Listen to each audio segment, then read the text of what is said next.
chez nous, il y a la langue nationale en Centrafrique. Donc il y a des gens qui ne parlent pas français. Et parmi les pasteurs que j'ai pris, j'ai l'un de mes fils aujourd'hui qui tient l'église et qui me dit, un jour on a eu une réunion, et il est venu, il se plaignait du fait que quand il prêche en sango, donc dans la langue nationale, les autres pasteurs se moquent de lui. Il est venu me voir pour se plaindre. Papa, non, voilà ce qui se passe, les autres se moquent de moi parce que je ne suis pas allé à l'école, machin, tout ça. Je vais abandonner, j'ai dit abandonne. Et il était choqué. Dis choqué. Dis après moi choqué. Il dit, mais papa, comment tu peux me parler? Il dit, non, vas-y, dégage, abandonne, je n'ai pas besoin de toi. Il n'y a pas de place pour des gens qui se plaignent à la navire. Ils se sont moqués de toi, retourne à l'école, apprends à parler le français, reviens dans 3 mois, mets-toi sur le pupitre, quand tu prêches en français, ils vont te respecter. Ah, il dit, non mais papa, j'ai dit tu peux. Le tout dans la vie, c'est quand tu résolves en toi que tu ne peux plus. Alléluia. Il n'y a rien sur cette terre qui dépasse l'homme. Parce qu'en réalité, Dieu a tout créé et il l'a placé sous l'autorité de l'homme. Il dit, mais tu as l'intelligence. Ici, là, j'autorise le défi. Il dit, quoi? Je dis, oui, j'autorise que vous rentrez entre vous. Voilà, le pasteur qui ne prêche pas bien, là, on le note. Tu prêches bien, on te note. Parce qu'il n'y a pas de place pour l'à peu près. Il n'y a que de la place pour l'excellence. Et je veux l'excellence dans le message. Vous savez ce qui s'est passé? 4 mois après, on a oublié cette histoire, on n'a pas programmé. Et puis un jour, on devait avoir une veillée entre les pasteurs. Donc j'ai dit, bon pasteur, prépare une exhortation. Et il décide de préparer une exhortation. Donc on vient à la veillée, il y avait du monde, comme des femmes, les pasteurs. Et puis, il dit, je vous salue tous dans le nom de Jésus. Tout le monde se retourne et tout le monde le regarde. Il dit, ben ce soir, nous allons partager la parole de Dieu dans le lieu. J'ai dit, tu parles français maintenant? Il dit, oui papa, j'ai commencé à apprendre. Donc si je mets à la place de là, je dis, on n'a qu'à avancer. Alléluia. Aujourd'hui, il parle couramment français. Le -1 qu'il était est devenu +1. Alléluia. Donc ici à notre part, c'est la cité des champions. Voilà. C'est ici, on donne la force pour vaincre tous les problèmes qu'on a dehors. Alléluia. Voilà. Ici à la même vie, quand tu viens, tu découvres le potentiel que tu as. Tu découvres qui tu es. Tu découvres pourquoi Dieu t'a créé et t'a mis sur la terre. Tu découvres quelle est la place que Dieu t'a réservée. Tu découvres quelle est la mission qui est assignée, n'est-ce pas, à l'appel, à la vocation de Dieu dans ta vie. Parce que beaucoup de personnes sont sauvées, mais ne savent pas pourquoi ils sont sauvés. Beaucoup de personnes sont chrétiens, mais ne savent pas quel est, n'est-ce pas, je dirais, les vraies valeurs, les vrais pouvoirs qui accompagnent la vie chrétienne. La vie chrétienne est accompagnée de certains atouts que nous, enfants de Dieu, ne mettons pas en pratique. Ou peut-être que nous n'en tirons pas bénéfice du simple fait de notre ignorance des textes ou de connaissance de la parole de Dieu. Nous traversons souvent des situations dans lesquelles nous pensons que, vous savez, aujourd'hui, beaucoup de situations sont devenues normales dans l'esprit des chrétiens du simple fait que ce qui est tendu fait partie des aléas de la vie. On appelle ça aléas de la vie et puis c'est normal. Moi j'ai vu Dieu guérir des gens qui ont eu le sida. Nous avons dans cette église quelqu'un que Dieu a guéri de cancer. J'ai été délivré d'un accident immortel. Moi, 2 véhicules m'ont cogné, je suis tombé. J'ai voulu me relever, une autre voiture est venue me craser la tête. Tout le liquide amniotique qui supporte le cerveau a commencé à couler. Mon cerveau, les barres blanches de mon cerveau sont sorties de ma tête. Regardez, je porte des cicatrices. Quand on m'a amené à l'hôpital, le médecin a dit, j'étais légume. Le médecin a dit, non, tu ne peux plus vivre. Le médecin a dit à mes parents, il ne peut plus vivre. C'est terminé pour lui. Préparez-le, envoyez-le peut-être en Europe, on va le maintenir sous machine pendant quelques mois et puis peut-être qu'il mourra. Et bizarrement, j'étais là dans le coma alors que tout le monde était convaincu que ma vie était finie. Ma mère est restée à genoux au pied du lit pendant 3 jours sans se lever, à genoux. Elle avait la tête baissée, tout ce qu'elle sortait de sa bouche, Jésus, Jésus, Jésus, Jésus. C'était les premiers pas de mon appel, de mon ministère. Dieu me cherchait. Donc, c'était clair clair que ma vie c'est terminé, il n'y a plus d'espoir. Et pendant que j'étais dans le coma, je fais une vision, quelqu'un est venu, je vois une main de bronze, tout enflammée se poser sur ma tête. Et puis la personne ouvre ma bouche et souffle dans mes narines. Et puis j'entends des voix, comme des ordres, comme des instructions qu'on me donnait. Et je me réveille. Quand je me réveille dans la vision, j'ouvre les yeux dans la réalité. Et je reviens à la vie. Moi que la médecine avait condamné pour dire que je n'avais plus mes facultés parce que je n'avais plus de cerveau. Aujourd'hui, je suis muni de 2 masters.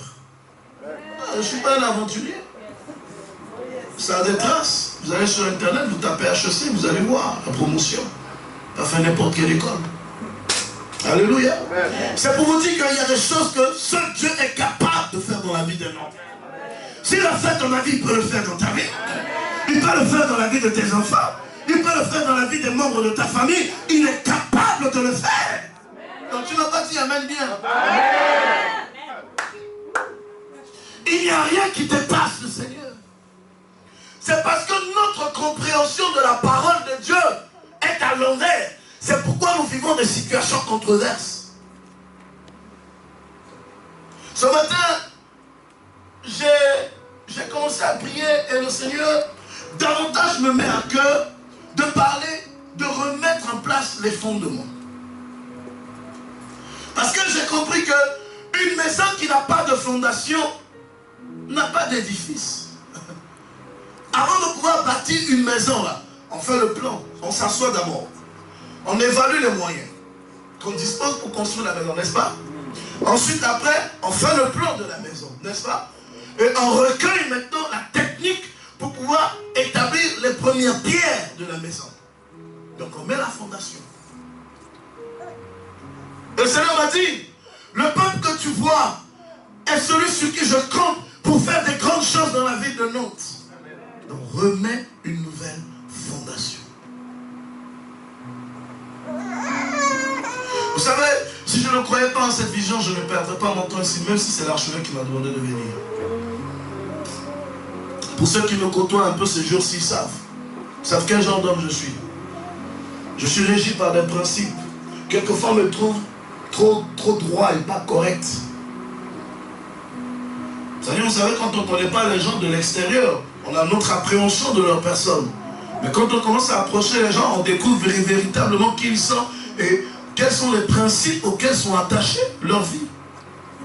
Je suis un homme où je ne mets pas les pieds dans quelque chose que je ne vois pas clair ou que je ne comprends pas. Avant d'accepter de venir à la tête de cette église, j'ai pris mon temps pour prier. J'ai dit au Seigneur, mais je vais où? Toi, la question qu'on m'a dit, on va où? Parce qu'à la base, on n'est pas des animaux, on ne marche pas dans la bourse, on n'est pas en train d'errer pour chercher un pâturage au brouter de l'herbe.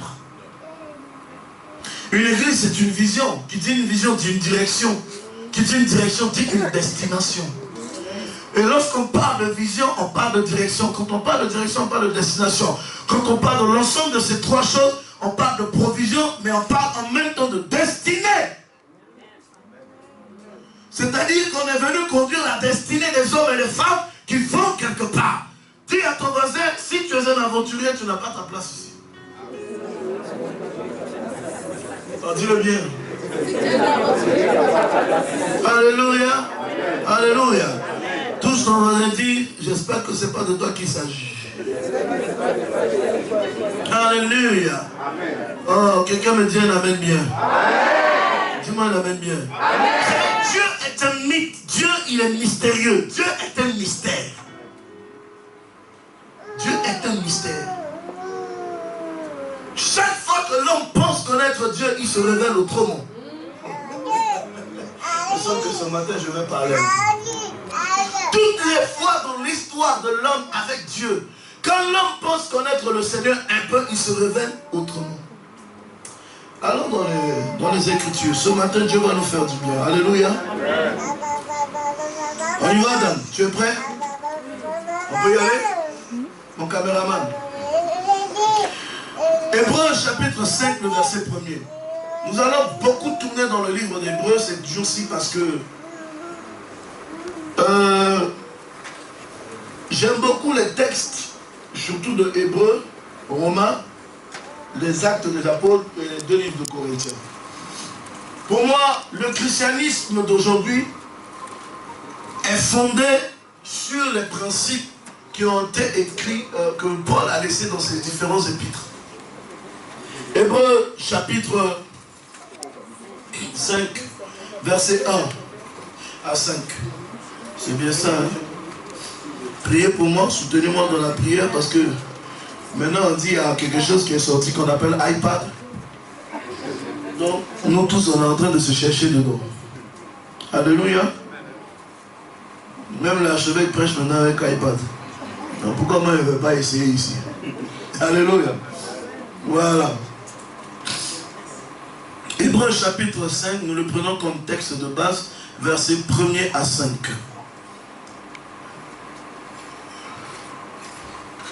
Mais l'iPad est bon, hein? Tu peux tout noter dedans, tu as la Bible dedans, tu as tout dedans. Alléluia. La Bible dit, en effet, tout grand prêtre parmi les hommes est établi en faveur des hommes dans le service de Dieu, afin de présenter des offrandes et des sacrifices pour les péchés. Il peut avoir la compréhension pour les personnes ignorantes et égarées, puisqu'il est lui-même aussi sujet à la faiblesse. C'est d'ailleurs à cause de cette faiblesse qu'il doit offrir des sacrifices pour ses propres péchés, aussi bien que pour ceux du peuple. Personne ne peut s'attribuer l'honneur de cette charge, à moins d'être appelé par Dieu, comme l'a été Aaron. Christ non plus ne s'est pas attribué la gloire de devenir grand prêtre. Il la tient de celui qui lui a dit, tu es mon fils, je t'ai engendré aujourd'hui. Et il dit aussi ailleurs, tu es prêtre pour toujours, mais à la manière de Melchisedec. Quelqu'un dit amen à la parole. Amen. On va lire le deuxième texte de base pour aller vite, puisqu'il est un peu long. Vous voyez, le premier texte que vous venez de lire, on dit souvent qu'on ne connaît pas bien l'auteur de livre des Hébreux. Mais je suis convaincu que Paul a écrit beaucoup d'épîtres dans ce livre. Et on retrouve aussi quelques écrits de Jacques et de Pierre dans le livre d'Hébreux. Amen. Pour ceux qui connaissent sa parole et qui savent l'examiner, ou qui ont étudié la parole, sauront en déterminer. Quand je lis ce texte, je réalise en fait que l'homme n'est rien. Quelqu'un dit l'homme n'est rien. Oh, dis-moi on n'est rien. Oh. Dis à ton mari, dit on n'est rien. Parce que, quand même je retourne à l'origine dans Genèse chapitre 1, la Bible dit que l'Éternel Dieu forma l'homme de la poussière de la terre. Ça veut dire que Dieu a choisi expressément de prendre les signifiants de la création pour sortir le signifiant de la créature. Il y a une différence entre la création et la créature. La création fait partie, ce sont les œuvres matérielles que Dieu a accomplies. La créature, c'est l'image de la personne de Dieu que Dieu a reproduit en l'homme. Et quand je lis ce texte, j'essaie souvent de comprendre pourquoi est-ce que Dieu, à la création, a préféré prendre la poussière pour fabriquer l'homme. C'est pour que cela reste toujours dans l'esprit de l'homme, c'est de l'insignifiant que nous sommes sortis. Parce que, regardez, la terre est la part que Dieu a donnée en héritage au serpent. Quand la femme a péché dans le jardin, la Bible dit que toi le serpent, comme tu as trompé la femme, tu mangeras la poussière de la terre. Et puis le talon de la femme écrasera ta tête, de sa progéniture écrasera ta tête. Mais la seule nourriture que Dieu a donné, la seule position que Dieu a donnée au serpent, c'est la poussière. Donc c'est pour dire quoi? C'est pour dire que Dieu n'a pas regardé autre chose, autre jugement, autre frappe qui pouvait établir dans la vie du serpent que de le rendre à la dimension de la poussière. C'est pour dire que la poussière est tellement simple, est tellement basse, elle est tellement minimale, elle est tellement misérable que toutes les fois que Dieu nous remet à la dimension de la poussière, c'est pour dire à quel point nous sommes insignifiants. Et il dit, de la poussière, tu retourneras à la poussière. Ça dit quoi? Tout ce que tu peux connaître comme gloire dans la vie, quand ton jour va arriver et que le Seigneur va décider de se retirer de toi, ce qui en reste, c'est la terre. Tu retournes à la terre. Ça veut dire que l'homme n'est rien.